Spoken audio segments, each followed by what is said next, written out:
Olá, minha amiga, olá, meu amigo. Nós estamos aqui trabalhando semanalmente para levar a você, e é claro que você pode assistir esse vídeo a hora que você achar melhor, no seu tempo. Estamos fazendo vídeos curtos aí de 30 minutos, às vezes passa um pouquinho, preocupado especialmente em ajudar você, a ser um evangelista missionário. Talvez você não saiba, nós estamos dentro de um curso. Esta é a quarta aula sobre esse tema, que é como dar estudos bíblicos, né? Como você formar a sua dupla missionária.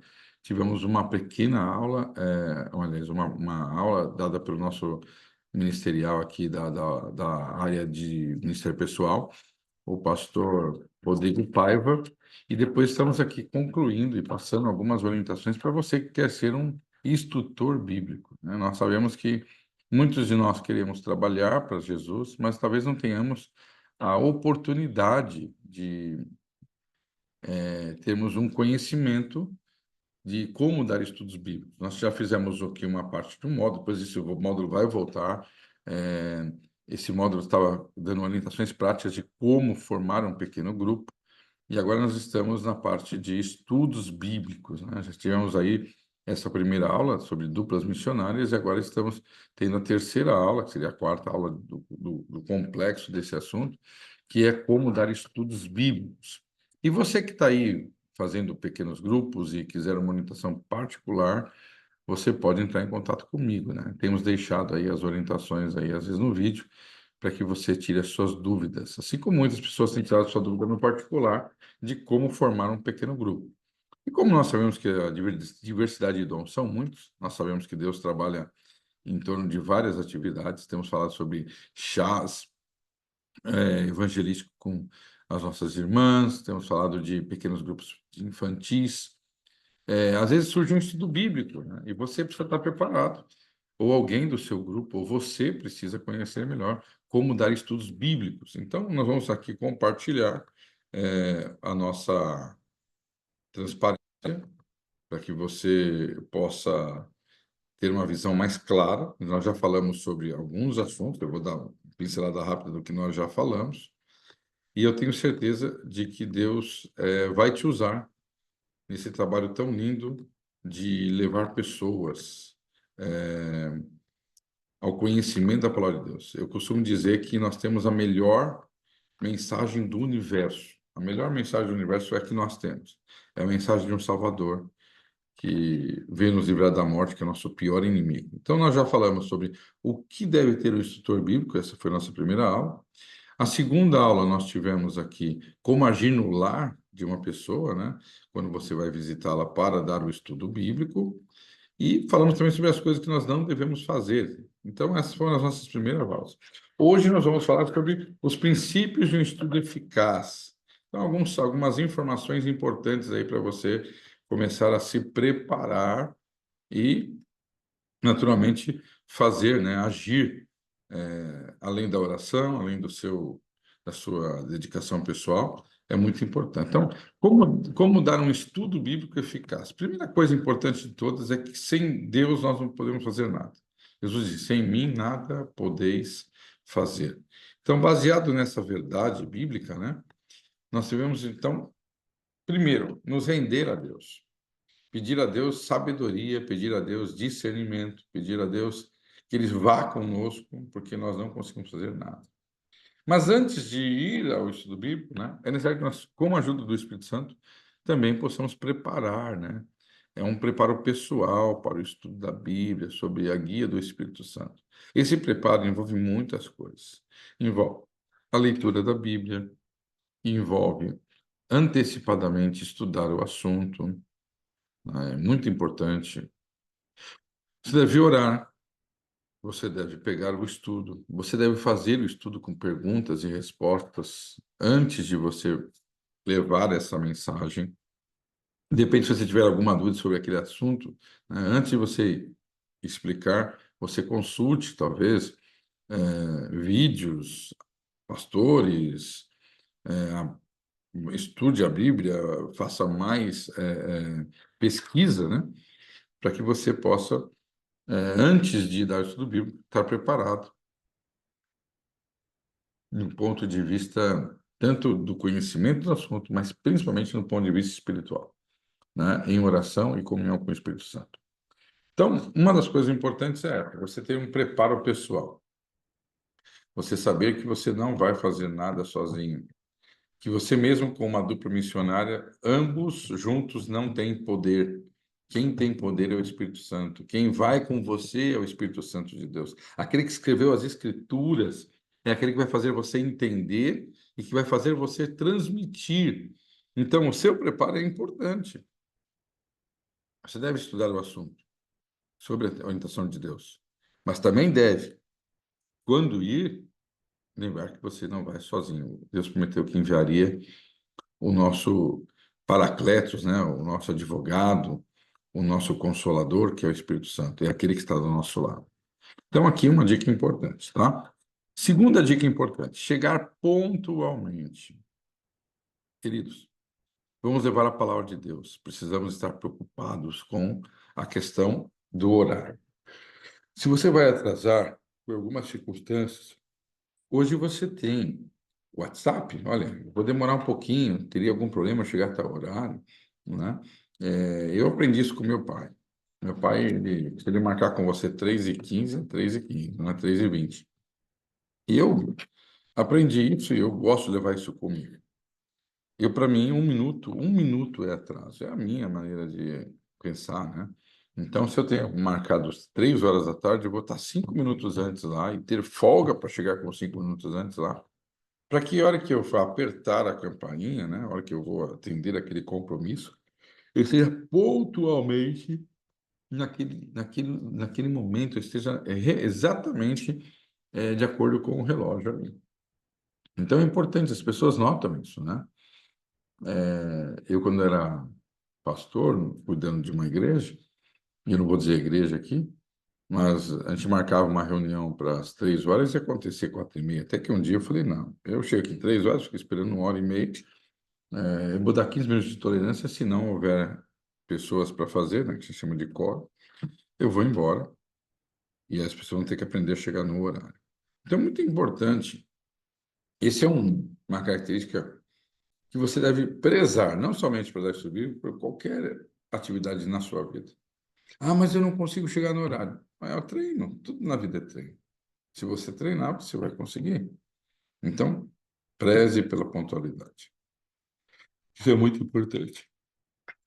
Cumprimentar a todos, né? É importante você chegar numa casa, para estar estudo bíblico para um, um juvenil, mas tem o pai, tem a mãe, tem a tia, tem a avó. Cumprimente a todos, né? Pergunte se você não sabe o nome. Tem um tempo ali para que você conheça as pessoas da casa. É muito importante você ter essa referência de cumprimentar as pessoas. As pessoas sabem que você é uma pessoa educada, né? Que você chega ali cordialmente no horário, que você cumprimenta todas as pessoas. Então, é importante você conversar um pouquinho antes com a pessoa, né? Não vai, vamos abrir a Bíblia. Não, como foi sua semana? Você fez algum pedido a Deus? Tem alguma necessidade que a gente pudesse te ajudar? Como é que está o teu trabalho? Como é que está a sua vida profissional, acadêmica, né? Tirou boas notas, dependendo da idade que a pessoa está, você sabe que ela está estudando, de repente ela comentou contigo que a saúde dela não está legal. Então, como é que tá? Você melhorou da semana passada para agora? Então, tudo isso é muito importante, conversar um pouco antes. E dessa forma que você conversa, você consegue estudar o tipo de aluno, né? Quais são as suas atitudes, quais são as suas reações, o que que ela gosta, o que ela não gosta. É muito importante você lembrar que,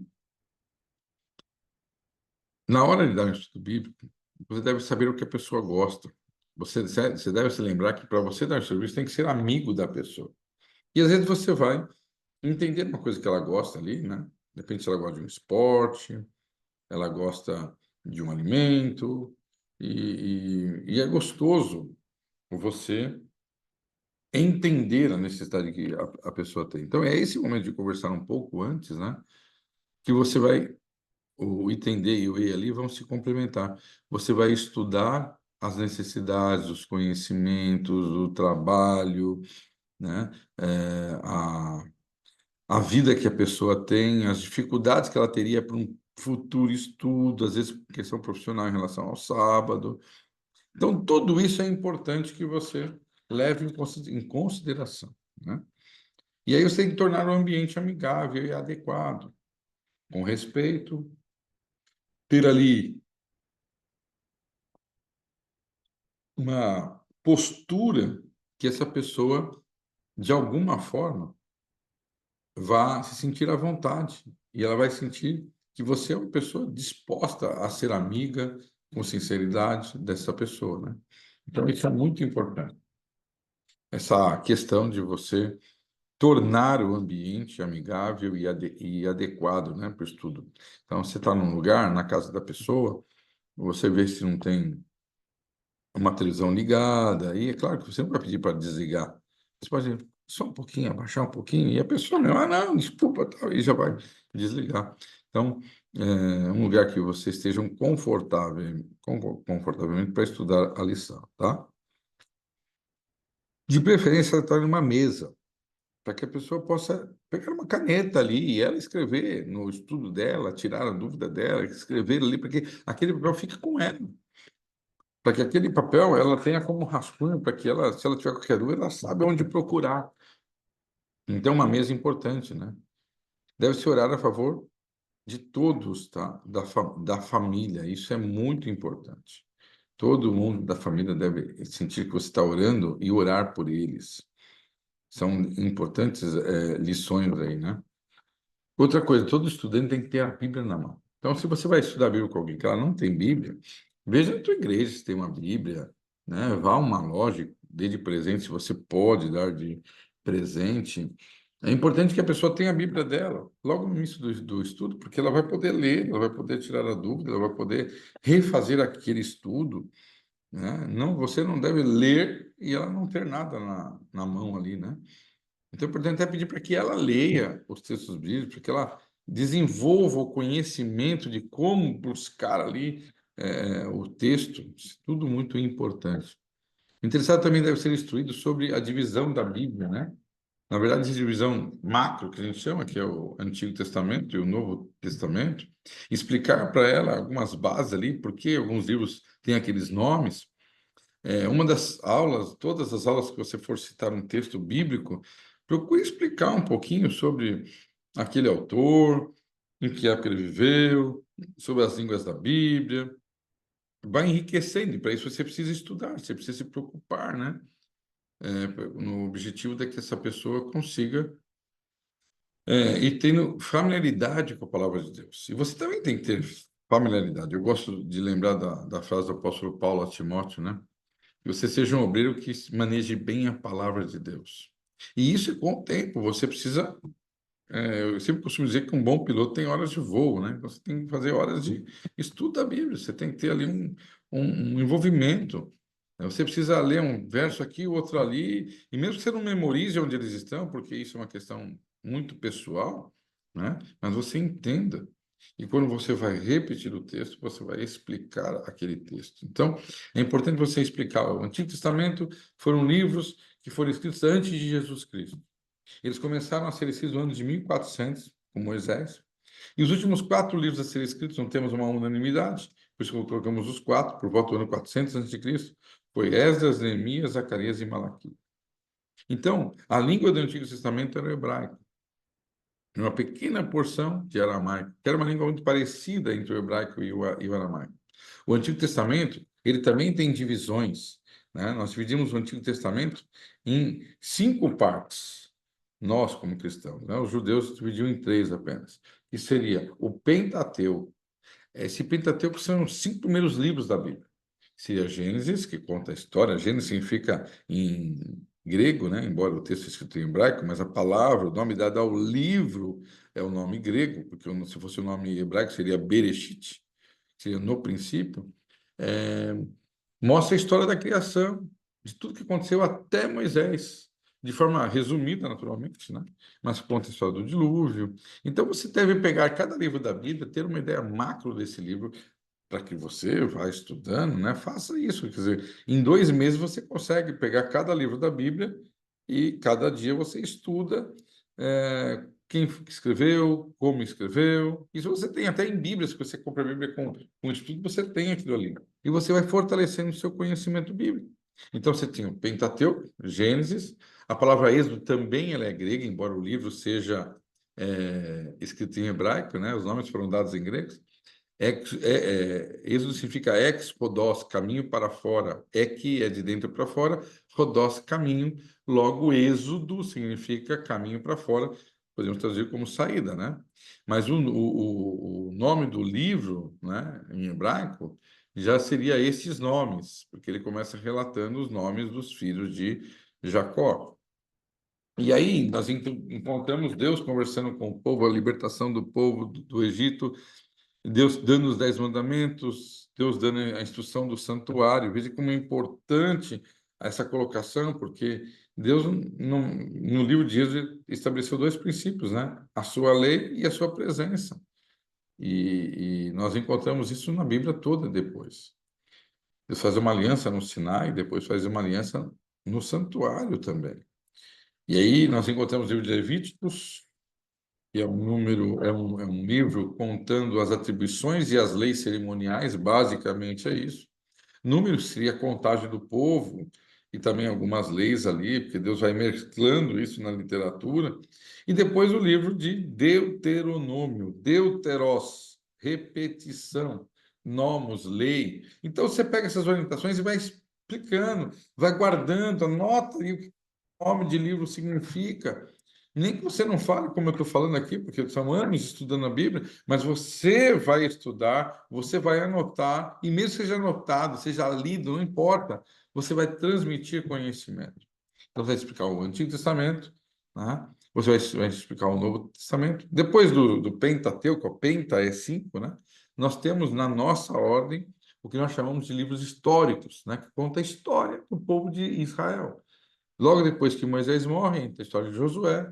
Josué morre entre os juízes, né? Um período longo, né? É um livro só, mas é um período longo, que foram líderes que Deus levantou no povo de maneira aleatória e até regional, não era para todo o povo de Israel, naquela época, como Josué e Moisés foram líderes.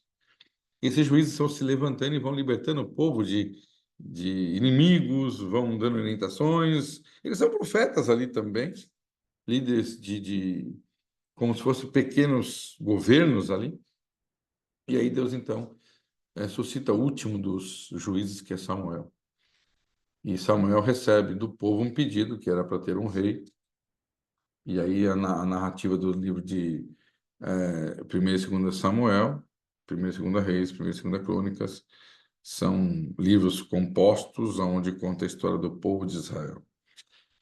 E aí conta a história de Esdras e de Neemias, que na verdade estão na história, bem à frente, ali pós-exílio babilônico, né? Por volta do ano 539, diminuindo os números até o período que nós chamamos de intertestamentário. Então, os livros históricos contam a história do povo de Israel, estão colocados ali numa sequência para que a gente entenda também. E dentro dessa história nós temos o livro de Esther, que perfaz a época dos Medo-Persas, e o livro de Ruth, né, que é um belo livro, que, embora não traga a palavra Deus ali, aliás, é o Esther que não traz a palavra Deus, são livros inspirados que contam a história do povo de Deus. E depois nós encontramos a terceira divisão do Antigo Testamento, que são os livros poéticos, né? São livros dedicados a louvores, a orientações dadas por Deus, basicamente a poucos autores, mas nós temos ali o livro de Jó, que é um poema o tempo todo. Nós temos o livro de Salmos, são 5 livros ligados em um só livro, que eram louvores que o povo de Israel cantava, escritos muitos deles por Davi, mas existe Asaf, existe Salomão, escrevendo ali também. E depois nós encontramos o livro de Provérbios, Cantares e Eclesiastes, está numa ordem aqui um pouquinho invertida, porque Cantares deveria ser o primeiro livro. Ele escreve quando jovem, depois Provérbios quando está na meia-idade, depois quando está velhinho, ele escreve o livro de Eclesiastes, é o livro mais pessimista da Bíblia, mas também talvez um dos mais realistas da Bíblia. É um livro interessante que ele já viveu com Deus, se afastou de Deus e volta para Deus. E ele termina o livro, né, falando de lembrar de Deus nos dias da mocidade, depois que Deus vai trazer juízo sobre todas as coisas, né? Então ele conclui o livro dessa forma. E depois você tem ali os livros proféticos, né? De profetas, pessoas que foram desenhadas por Deus para dar orientações para o povo, não somente para o futuro, profecia não é aquele que vê o futuro, apenas profecia é aquele que fala, que instrui, que aprende. Então você que está me ouvindo é um profeta, eu sou um profeta a nível de iluminação, porque somos iluminados na compreensão da palavra de Deus. E agora nós encontramos aqui os profetas considerados maiores, nós dividimos assim, né? O livro de Daniel não era considerado um livro profético na época de Cristo. Jesus o coloca nessa prateleira, porque ele mesmo diz lá em São Mateus 24:15 que deveriam estudar o livro de Daniel, porque o livro de Daniel era proibido ser estudado na época de Cristo, porque pregava sobre a vinda de Cristo e tinha pessoas que não queriam que isso acontecesse naquela época, por medo, por não querer largar ali o poder, né? E aí nós encontramos os livros chamados Profetas Maiores, que são livros maiores, que Isaías, Jeremias, Ezequiel, Daniel e Lamentações, que também é de Jeremias. E depois nós temos aqueles 12 livros dos profetas chamados menores, né? Jonas, Miqueias, Naum, Abacuque, Sofonias, Ageu, Malaquias, Zacarias, né? Obadias, eu não falei na ordem aqui, né? Miqueias, Naum. São livros pequenos e Deus tem mensagem, a maioria deles para o povo de Israel, o Reino do Norte, e um pouco ao Reino do Sul, falando de Jerusalém. Então, são as divisões do Antigo Testamento e as divisões do Novo Testamento. Nós temos ali os evangelhos, sendo três parecidos, que nós chamamos de sinóticos. João, que era o Rematetestes Agapes, falei em grego com vocês, o discípulo do amor, né, discípulo amado. Ele conta de uma perspectiva completamente diferente os quatro primeiros evangelhos. O livro de Atos, que é um livro histórico, Atos dos Apóstolos, né? Como que os apóstolos pregaram os primeiros anos do evangelho, como que a igreja cresceu, é uma pesquisa do Dr. Lucas, né? Um dos que conta a história de Cristo, também conta a história dos primeiros discípulos ali, de como o evangelho se expandiu, um livro muito lindo, né? E depois vem as cartas paulinas, né? Há lugares e há pessoas. Então, Paulo escreve para os romanos, Paulo escreve para os gálatas, né, na cidade da Galáxia, Paulo escreve a Tessalônica, Paulo escreve para Colossos, Paulo escreve para Filipo, né, para Éfeso, que eram lugares onde a igreja começou a crescer e ele, inspirado por Deus, manda cartas que serviam de orientação, assim como o povo de Israel no Antigo Testamento recebeu os profetas para dar orientação para aquele povo, Paulo também dava orientação para a igreja, né? E nós temos ali a carta a pessoas, e uma das cartas bonitas de Paulo a pessoas foi para Timóteo, foram duas cartas. E depois nós temos ali, finalizando, né, outros autores, como João, escreveu bastante no Novo Testamento, o Evangelho, escreveu também as três cartas pequenas e o livro do Apocalipse. Nós temos Judas, que não conta um evangelho, apenas algumas crônicas ali muito eficientes, muito interessantes. Então, e Pedro, né, que também escreve. Então, essas são as divisões ali, mas para que você possa dar um estudo bíblico. Então, hoje eu não somente orientei como, mas dei uma visão macro do Antigo e do Novo Testamento para você. O Novo Testamento foi escrito por volta do ano 51, provavelmente a carta de Marcos. O primeiro livro não foi Mateus, foi Marcos a ser escrito. Depois Mateus e Lucas, nessa sequência, e João, no caso dos evangelhos. E, naturalmente, João foi um dos últimos autores ali, foi o último autor, talvez a terceira carta de João e o livro de Apocalipse, por volta do 100. O Novo Testamento foi bem enxuto ali, essa questão de tempo, né? 50 anos escreveu ali todo o Novo Testamento, que tem 4.096 citações do Antigo Testamento. O Novo Testamento é uma repetição é, exatamente do Antigo Testamento. Por várias vezes você vai ver Mateus dizendo para que se cumpra o que está escrito pelo profeta Isaías, ele então relata ali, ele faz uma, abre aspas, ó, Isaías disse isso e fecha aspas, né?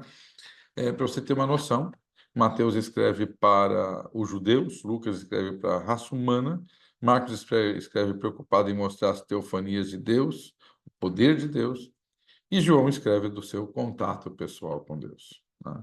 João ele fala daquilo que ele viu, ele é o testemunho ocular. Embora Mateus esteja vendo também, né? Marcos e Lucas não conviveram com Jesus.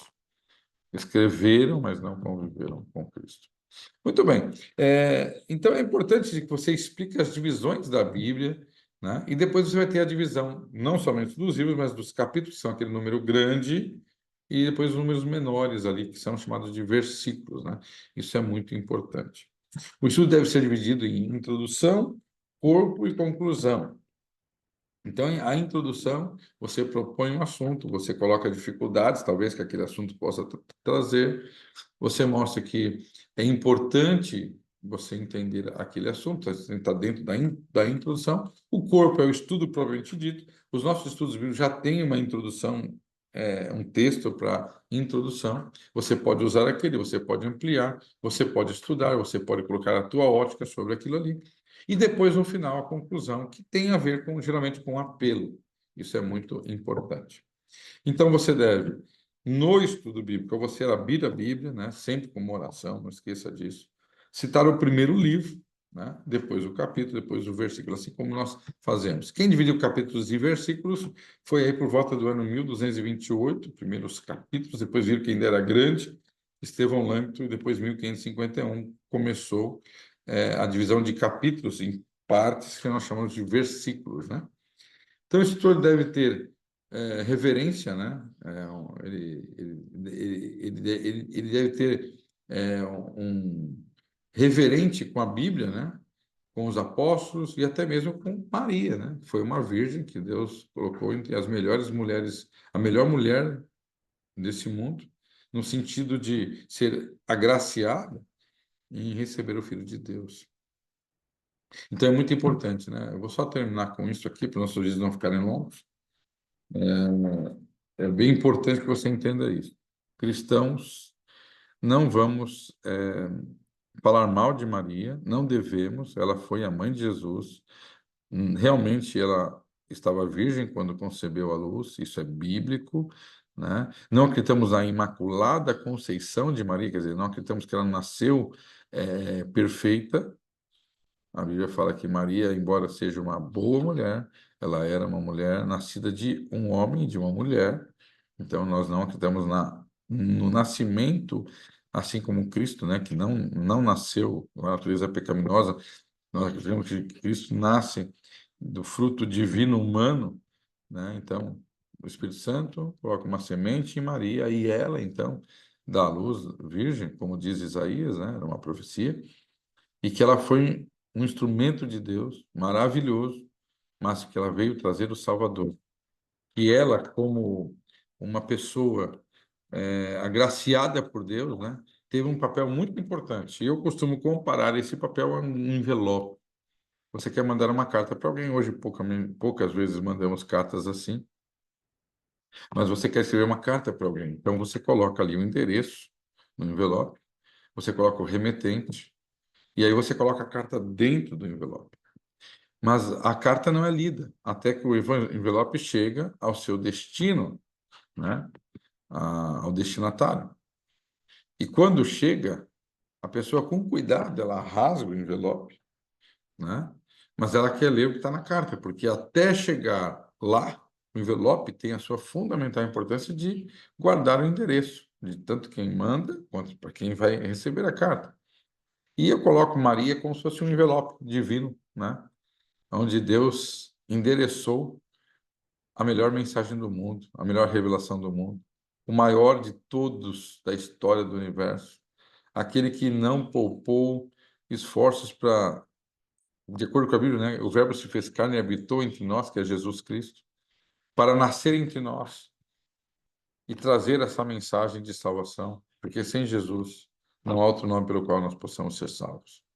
Então, Maria foi muito especial, né? Não adoramos nem veneramos, entendemos que Maria está morta, assim como todos os discípulos estão mortos, mas haverá um momento que Deus vai chamá-los da sepultura e a promessa vai se cumprir, que aqueles que estão dormindo no Senhor irão ressuscitar. E cremos que todos esses apóstolos e até a Virgem Maria, até então virgem, depois ela teve um vivimento com seu marido e tiveram filhos, né? Não fazia mais necessário ela ser virgem. E estará também ressuscitando no momento que Jesus voltar. Então, é muito importante que você tenha respeito, né?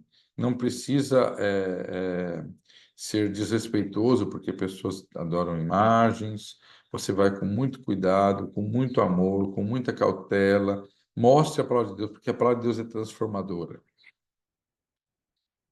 O poder não é seu, o poder é do Espírito Santo. Então, se você vai ser apenas, assim como Maria foi um envelope, você vai ser um envelope para levar a palavra de Deus, um transmissor da palavra de Deus. E você vai ser um instrumento na salvação de almas. Você vai levar Jesus com você e vai transmitir Jesus. Última orientação: o estudo deve conter de 8 a 10 textos claros e convincentes sobre o assunto que você está tratando. Semana que vem vamos dar continuidade a esse assunto e eu estava falando sobre você ser um grande envelope. Você está sendo chamado por Deus para abrir a Bíblia, revelar Jesus às pessoas. Você está sendo chamado por Deus para levar a melhor mensagem do universo, que é a mensagem de uma salvação. Eu me sinto honrado, embora não merecedor, por ser um pecador. E ainda bem que Jesus veio chamar pecadores, né? E não justos, senão eu não me enquadraria nesse grupo. Mas ele veio chamar a mim e a você para terminar essa obra, para fazer esse trabalho tão lindo de ensinar as verdades da palavra de Deus. Que Deus possa te usar, que a tua vida possa ser uma bênção. E que você possa pegar essas instruções, orar a Deus e fazer o trabalho. Não fique apenas aprendendo. Vá, porque Jesus disse que os seus discípulos fariam coisas maiores ainda do que ele fez. Acredite nisso e seja um instrutor bíblico para a honra e glória de Deus. Que Deus te abençoe. Eu vou orar com você nesse momento. Senhor Deus, obrigado porque a tua palavra é tão rica de informações. Estudaremos a vida toda e não esgotaremos aquilo que o Senhor tem para nos ensinar.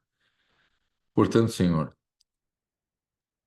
que cada um de nós, aqueles que estão entrando em contato com o vídeo, possam receber de Ti, através do estudo, da dedicação, do preparo, do tempo contigo, da leitura da Tua palavra, dos louvores em seus corações, em assistir vídeos edificadores, possam ter um contato, possam ter um relacionamento contigo.